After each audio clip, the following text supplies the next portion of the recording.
are Yahweh. Hey, you are Yahweh. You are Yahweh. You are Yahweh.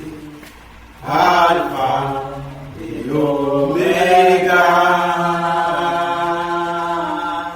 You are Yahweh.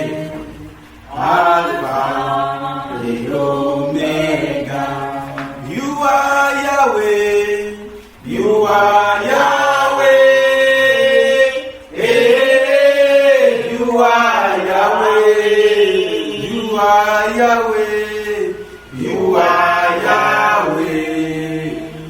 Alpha and Omega. You are Yahweh. Alpha et Omega. Seigneur Père éternel des armées, nous te remercions ce soir. Nous remettons, Seigneur, les activités de ce soir en tes mains. Seigneur, viens prendre contrôle dans le nom de Jésus. Père, nous qui sommes présents ici, Seigneur, bénis-nous puissamment dans le nom de Jésus. Et ceux-là qui veulent venir, mais qui ont d'empêchement, Seigneur, bénis-les dans le nom de Jésus. Papa, toutes les personnes qui ne se sentent pas bien à présent, Seigneur, guéris-les dans le nom de Jésus.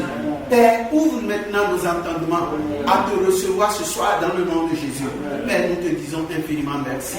C'est dans le nom de Jésus-Christ de Nazareth que nous avons prié. Amen. Gloire à Dieu. Alléluia. Ce soir, nous allons sortir de la Bible, mais nous restons toujours dans la Bible. Le thème de mon message ce soir, notre problème aujourd'hui, la collaboration. Aujourd'hui, la collaboration, c'est quelque chose qui est devenu un peu compliqué, un peu difficile. Et nous allons nous demander, c'est quoi la collaboration?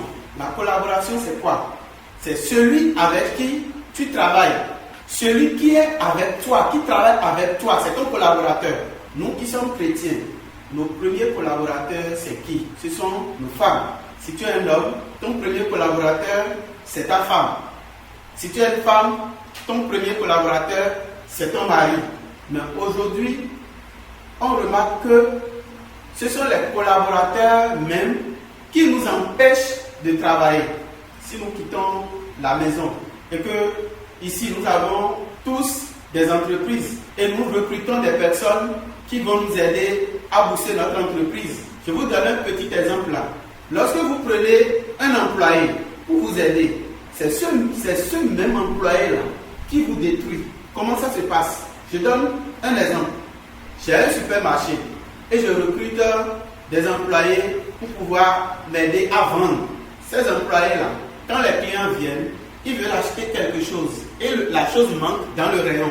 Un exemple comme du lait ou bien de la tomate en boîte et ils constatent que la tomate est finie ou bien il n'y a pas le lait. Qu'est-ce qu'ils doivent faire normalement? La première des choses à faire, c'est quoi?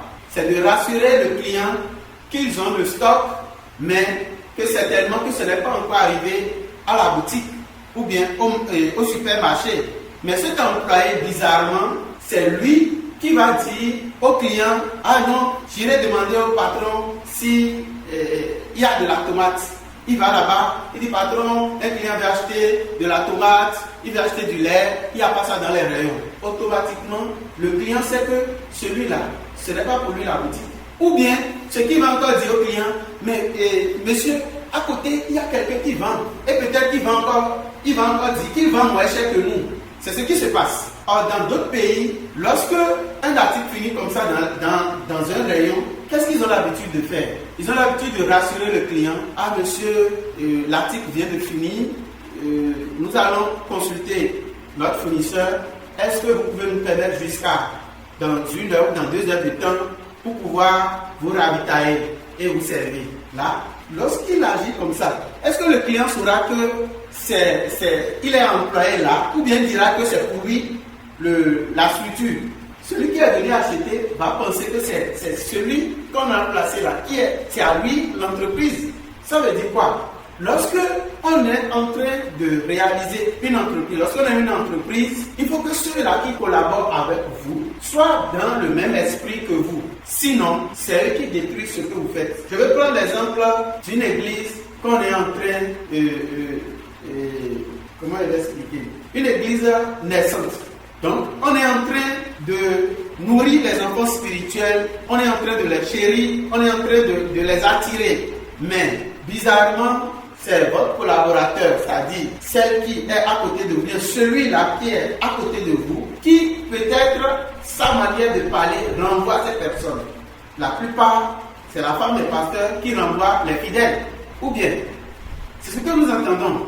La plupart. Or, ce sont les collaborateurs qui doivent aider leur mari.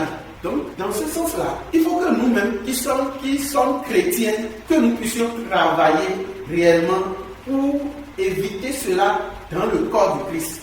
Lorsque les évangélistes sont allés déjà travailler, ils ont amené les âmes. Et maintenant, le pasteur est en train de prendre soin de ces âmes. Quand je parle de pasteur, ça peut être un pasteur homme ou bien pasteur femme. Je parle dans les deux sens. Des fois, celui qui est censé t'aider pour pouvoir nourrir ses enfants, c'est cette personne-là qui vous décourage des fois. Et c'est ce qui tue l'Église aujourd'hui. Il faut qu'on travaille dans le même esprit. Dans d'autres églises, vous allez voir, les pasteurs mettent les femmes à part. Carrément, c'est-à-dire la femme n'a pas quelque chose à faire. Or, la femme a un rôle à côté de lui. La femme peut contribuer à l'évolution du ministère. Bon, pas peut contribuer, la femme contribue aussi à l'évolution du ministère. Parce que si tu as un mauvais collaborateur, c'est que le travail que tu es en train de faire sera zéro. Au même moment, on voit certains hommes de Dieu qui battent les femmes. Comment est-ce que le corps du Christ peut évoluer? Nous devons vraiment faire attention à notre vie. Si nous sommes des enseignants, des maîtres, nous devons vraiment faire attention à notre vie. Ceux qui collaborent avec nous, il y a aussi quelque chose qui se passe dans l'église aujourd'hui qui fait vraiment, qui choque, qui fait mal. Mais personne ne peut parler. Les pasteurs prennent les disciples ou bien, est-ce que c'est les disciples, je vais dire, ceux-là qui ont l'habitude d'aider le pasteur dans son ministère. Les pasteurs les minimisent. C'est des personnes qui se retrouvent des fois frustrées. Comment est-ce que ces personnes-là pourront bien collaborer avec vous? Lorsque ceux qui sont censés vous aider, vous accompagner, sont frustrés, c'est déjà à partir de là que votre église prend déjà un coup. Et ces personnes, habituellement, quand ils quittent l'église, ils partent avec les fidèles. Nous devons réfléchir sur ces points-là pour que parce que le corps du Christ aujourd'hui est en train de refroidir. Comme avant, lorsque on va à l'église, il n'y a pas de banc vide, il n'y a pas de chaises vides. Mais aujourd'hui, on voit encore des chaises vides, on voit des bancs vides. Quand on va aux enseignements, moi, lorsque j'ai commencé par aller, quand moi j'ai reçu Christ, je vois plus de fidèles au moment des enseignements que même les dimanches. C'est ce que moi j'avais remarqué. Mais aujourd'hui, on ne voit même pas des gens qui viennent à l'enseignement, mais le dimanche, l'église est un peu remplie. Pas remplie, mais un peu. Qu'est-ce qui se passe aujourd'hui? Nous devons revoir nos caractères de collaboration avec ceux avec qui nous vivons. Ceux qui doivent aider le ministère, c'est des personnes qu'on doit traiter avec beaucoup d'amour. Si nous voulons prospérer notre ministère, on ne doit pas minimiser quelqu'un. On ne doit pas sous-estimer quelqu'un. On ne doit pas prendre quelqu'un comme un esclave pour travailler. C'est très nécessaire. Je voudrais poser une question. Ensemble, nous allons répondre à cette question. Les problèmes de l'Église prennent base où? Aujourd'hui, ce que nous remarquons dans les églises de réveil, c'est-à-dire les églises évangéliques, qu'est-ce que nous remarquons aujourd'hui? Quel est le problème de l'Église évangélique aujourd'hui? Pourquoi aujourd'hui il n'y a plus trop de bénédictions à l'Église évangélique? Pourquoi on ne remarque pas qu'il y a de bénédictions à l'Église évangélique? Pourquoi c'est les sectes? C'est là-bas il y a des bénédictions.